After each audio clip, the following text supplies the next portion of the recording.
Hey everyone, Temporal here, and for this session, we are going to be going over the latest update we have for Collegiate, which is that the Activision Blizzard Collegiate Homecoming, so the official tournament, has posted their top 16. These are the 16 teams that made it in, that got through the Swiss bracket of 290 teams, and then the group stage of 32.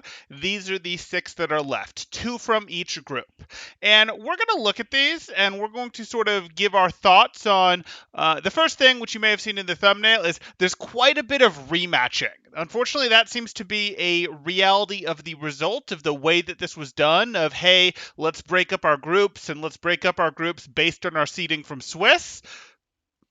And that causes then at the end of the group play, if the groups work out how they're supposed to, well, wait, you put the best team and the worst team in the same group, to balance your group. That's how you do it. And oh, wait, we've ended up again sort of with that sort of thing. So we have some rematches here, as in these are the same matches that happened 2 weeks ago, which is a little disappointing. We'd have liked to see a little bit more sliding around. It's possible that these teams have massively prepped, massively improved, and we'll see some different outcomes in the 3 rematches that I will be covering here. We did, after all, have the NACE competition that happened, and teams will have prepped for that. They had their playoffs in our off week here, so that was good. That was something interesting to look at. I did do power rankings updated based on that video, and you can look at those in the description below. You can also, of course, see them on screen here for a moment. But what we're looking at here for rematches, if I were to mark those off real quickly, is we're looking at Utah versus SCAD, which I actually expect to be a good one. We are looking at Northeastern versus Bay State as a rematch, and we are looking at Maryville versus Boise. These were each the top and bottom team to get through their group. And by top and bottom, I mean 1 and 2. Each group had 4 teams in it. So this one was interesting because SCAD won the first time, Utah won the second time, which means the bracket reset happened and SCAD won the second time. But that means Utah can make SCAD bleed. It works out well as the 8 and 9 seed here. I would actually argue that, SCAD is probably the 7th best team. You've seen my power rankings over here. Nothing new there. But these are the rematches. So that's interesting. Northeastern and Bay State. Bay State did take down Northeastern twice, and I expect Northeastern and Bay State will be playing in the Boston Uprising Collegiate Cup this weekend as well. So that's something that's getting mixed in there. You can see those guys here. You can see them there. I suspect that they will be in the final round of that tournament as well. And then we have Maryville versus Boise. Boise did get a map off of Maryville at one point there, but ultimately Maryville did put that away. So that's what we've got there in terms of rematches. Next, we get into what are the one-sided matches.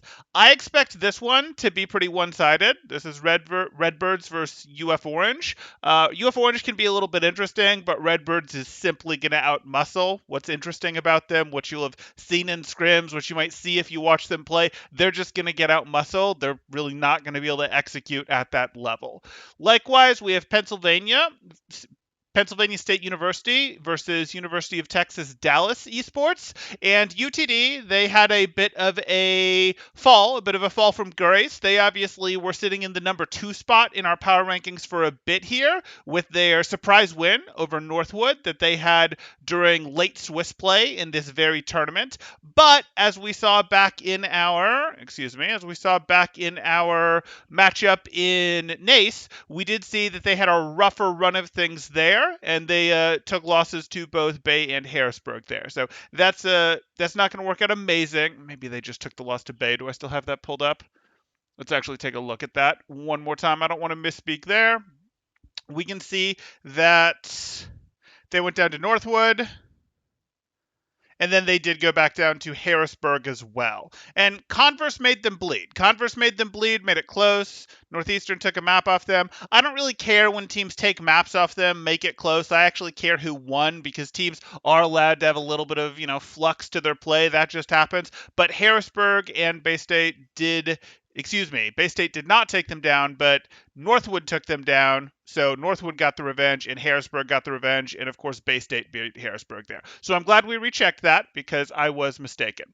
So that we look at and go, okay, even with that fall, that, sinking, that, hey, maybe not the number two, still definitely a top six team in Overwatch. And the top six teams in Collegiate Overwatch are a step ahead of most of the rest of the Collegiate League. SCAD may make an exception there. Heck, maybe even UC Irvine. They won their group, can make an exception there. But the Big Six are the Big Six for a reason. And I don't think that Penn State University is going to be able to keep up and make any sort of upset happen there, even if UTD is a bit down on their luck. Plus, they may be coming back hungry here. And then lastly, as our last probably not super interesting match, we have Illinois Orange versus Northwood. Much the same thing there. The level of muscle from Northwood is just going to be too much. So that leaves us with really 4 matches on the board, and I want to highlight the matches that I think are going to be the most interesting this weekend, or at least for the first round, not this weekend. Obviously, the most interesting matches could happen here, could happen here, could happen over here. Who knows? But what if we're looking at is the most interesting matches that you might want to follow if you want to watch these live on Friday at 4:30 Pacific or 8:30 Eastern time there. 7:30 Eastern time there. So what we're looking at is I would put this as one of the 3 to watch. This is Utah versus SCAD. And again, we know that this match literally went both ways when these guys played in group stages. So either team technically can win this. That's definitely exciting. We also think SCAD is probably, or at least I do, the most likely player to have been able to take down one of the Big Six. Now, that's not going to happen this time because I expect what will happen is SCAD will ultimately beat Utah, and then Redbirds will put them away. SCAD is a very good team, but ultimately Redbirds are the best team in Collegiate Overwatch. They might have been able to score an upset, maybe against a Harrisburg, maybe against a Dallas, maybe somewhere, but I think Redbirds will be beyond them. Still, this should be a very interesting match to watch here. Other interesting one to watch would be UCI, so UC Irvine versus UC Santa Cruz. You've got the University of California rivalry going on there, so hey, that alone makes it worth watching in a lot of ways. But you've also got the distance between these teams is by no means gigantic. We see they have a 5 and a 12 seed based on Swiss play, but based on what we'll call more accurate rankings, my rankings. These are obviously based on matches that have actually happened and such. You can see that we have these teams right next to each other. We do have UCI up in our dark horse tier, where we've put the Banana Slugs down in the lower tier, but at the very front of the lower tier there. So they're sort of right next to each other. We do think UCI is ahead of them. I would expect them to come out with the win there. But the Banana Slugs are a solid team, and if they're firing on all cylinders or Irvine is a little bit sluggish, could definitely see that going the other way. That one has probably the most upset potential of the 3 that we're looking at here. Maybe not the most. These both have potential upset potential. We did see Utah beat SCAD earlier, after all. And then the third match that would be kind of the worth watching if you had to pick a match to watch and you weren't affiliated with one of these teams, I'd pick one of these 3 matches. And as we look at this third match here, it is Harrisburg versus Converse. I think this match is less likely to go the other way than one of the first 2 that we picked here. This one is Harrisburg, who is a Big Six school, versus Converse, and Converse is, as we saw, down in this making moves tier. They had some trouble. They ultimately did go down to Irvine in their group, but they did take a win against Irvine earlier in their group, so they took 1 win against Irvine, lost twice to them. Let me double check that's... we'll take a look there. And we can see that, yes, they had to lose twice here to Irvine because in the previous round, they had beat them. Yes, I know I'm not erasing my marking, so you can't see that, but that is, in fact, what happened. And so they've got the ability to punch up above their weight class. We can also see that they did quite well in NACE this last weekend. So even though Irvine was able to solve Converse and figure out, wait, they're not doing great when they're having to play in that pharmacy. They really don't have 2 full DPS players there. Hey, they can be exploited a bit like that. We can see that they actually made a good run, and I will erase this now. We can see that Converse made a good run here. They had a poor seed. Because they didn't win their division in NACE, but then they fought their way through against GMU A team. GMU did win their division, but it was a soft division. They went down to Bay State, but did take a map off of them. Bay State has really showed up with force in this tournament, so that's really not that, disrespectable. As we said, Bay State beats Harrisburg. Harrisburg beat University of Texas, Dallas in this situation. And then Converse 3-0'd Boise. So Converse moved themselves out around a little bit, showed that, hey, Boise's maybe found their limit there. That wasn't a particularly good look for Boise. And then, yes, they did then get eliminated in this next round to University of Texas, Dallas, but it's a close loss there. And still lost, definitely still lost. We don't really go like, oh, it was close type thing, but we can see that Converse was playing well. Converse was playing well. It would have been expected that, hey, potentially they can just be taken advantage of because, that pharmacy weakness was sort of public. It got exploited pretty heavily in the Irvine match. Well, and then that's ultimately how they lost in their NACE group. They did the play-ins for 1v2 there, and they ultimately dropped. That's why they had the lower seed in the playoffs there, because, again, that pharmacy play got exploited a bit. But then they still had a very good run from a poor seed in that NACE tournament. We know that they took down Irvine. They took a match off of them before, and hey, there's potentially room to make that interesting. So again, my 3 picks for the matches to watch in this first round would be Utah versus SCAD, UCI versus University of Santa Cruz, and Harrisburg versus Converse. So those would be the 3. Fortunately, Irvine does at least sometimes stream their matches. They were streaming their match when they went against Converse, for example, for the group stages there. So I've linked that Twitch in the description below. I've also linked the Collegiate Overwatch Twitch, where the Collegiate Overwatch team, that's the tier 1.5 team, you may know them as. This is not an official Blizzard team, but there's a crew of us that are fans of Collegiate Overwatch, have contacts with most of the teams, this sort of thing, and hopefully they'll be able to stream 1 or 2 of these matches that are not otherwise being streamed. These are unfortunately not being streamed by Blizzard or by the Contenders channel, the Overwatch Contenders channel this season. So we're picking up the slack where we can, and my hope is that we will grab one of these 2 games, or maybe we'll jump between a couple different games to see what's going on in terms of, hey, bringing a stream, bringing something that collegiate fans can watch here. Because I think these could all be very good games, but I'd especially pick out these 3 games here as the ones most worthy of watching. In terms of who can then make a run through this bracket, this obviously is going to look like, hey, Redbirds is going to go make their run through. That's going to happen. That's very likely to happen.